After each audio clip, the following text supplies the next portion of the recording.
So today, we're going to dive into a PhD thesis that honestly isn't just about AI or the metaverse. It's really about a deeply human journey to make sense of a world that basically changed overnight.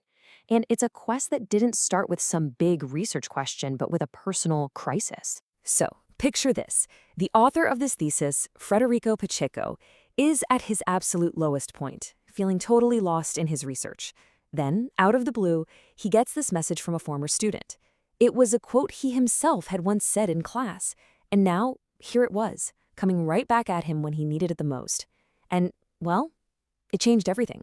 You know, the academic world, it can be a real grind. For Pacheco, all the pressure and the isolation had just sucked the purpose right out of his work. His research started to feel like just another box to check off, not a passion he was actually pursuing. That one message, though, it reminded him why he started this in the first place. To connect with people, to make some kind of difference. It gave his work a brand new, human-centered mission. And right as he's rediscovering his personal why, the entire world gets hit with this massive technological catalyst. I mean, a change so big, so profound, it completely reshaped not just his research, but our collective reality. For decades, AI research was kind of like a roller coaster. It went through these cycles of massive hype and then huge disappointment, these so-called AI winters where all the funding and interest just dried up. But in 2022, something totally different happened. The public release of ChatGPT 3, it wasn't just another step forward, it was an explosion. All of a sudden, AI wasn't some futuristic idea anymore. It was real, it was here, and it was right at our fingertips. So this became the new urgent question, right? The world Pacheco had set out to study was literally transforming right before his eyes. The old maps were totally useless. To navigate this new territory, he was going to have to invent his own. So how do you study a world that's made of avatars and virtual spaces? Where communities can form and then just dissolve in an instant. The traditional research methods, the ones designed for a physical world, or even a text-based one, they just couldn't keep up. Okay, so the classic tool is ethnography. This is where a researcher literally embeds themselves in a physical community, like a village or a neighborhood, for a really long time, just observing and participating to understand the culture from the inside. It's incredibly powerful, but it needs a stable physical group. Then came netnography, which is kind of its digital cousin. Researchers adapted by analyzing things like online forums, social media groups, comment sections, and it was a huge leap forward. But here's the catch. It mostly looks at historical text-based data, the digital footprints people leave behind. But what do you do in a world that's happening live, in real time?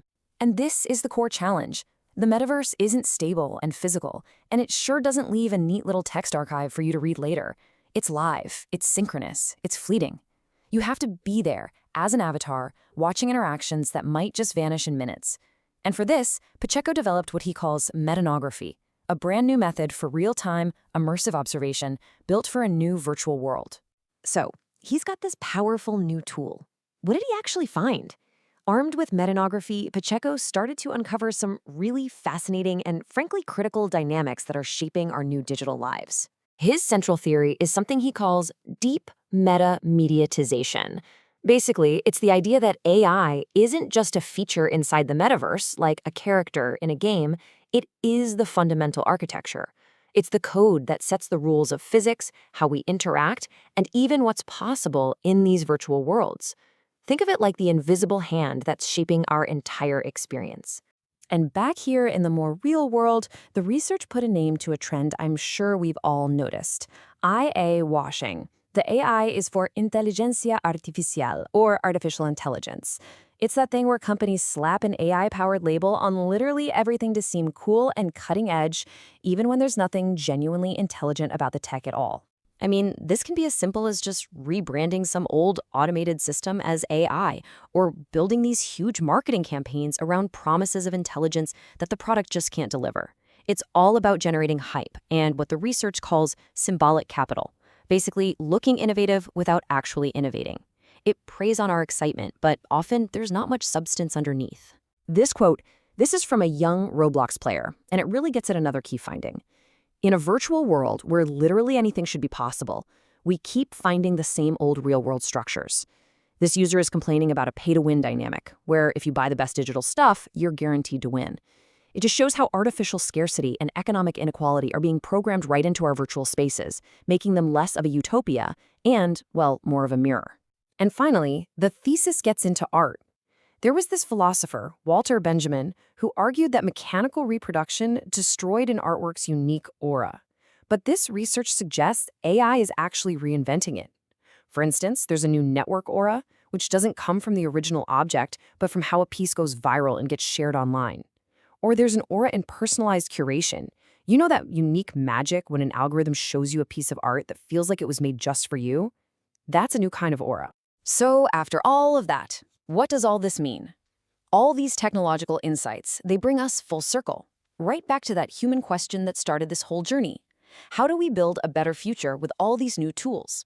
The core conclusion of this entire investigation is this: a positive outcome is not guaranteed. AI and the metaverse, they aren't inherently good or bad. Their impact is going to depend entirely on the choices we make right now.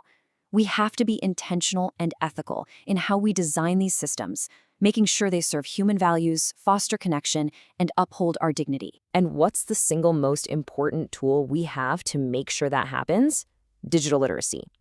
It's so important that we all understand on a basic level how these systems actually work, what they can do, what they can't do, and what their biases are. Because only by understanding them can we really engage with these tools and demand that they're built to serve us, not the other way around. So we're left with this final vital question. It's the same question that sparked a researcher's whole new sense of purpose. And really, it's a question that each of us has to answer now. As we build these huge new digital realities, the most important job we have is to make sure we don't lose sight of what actually matters.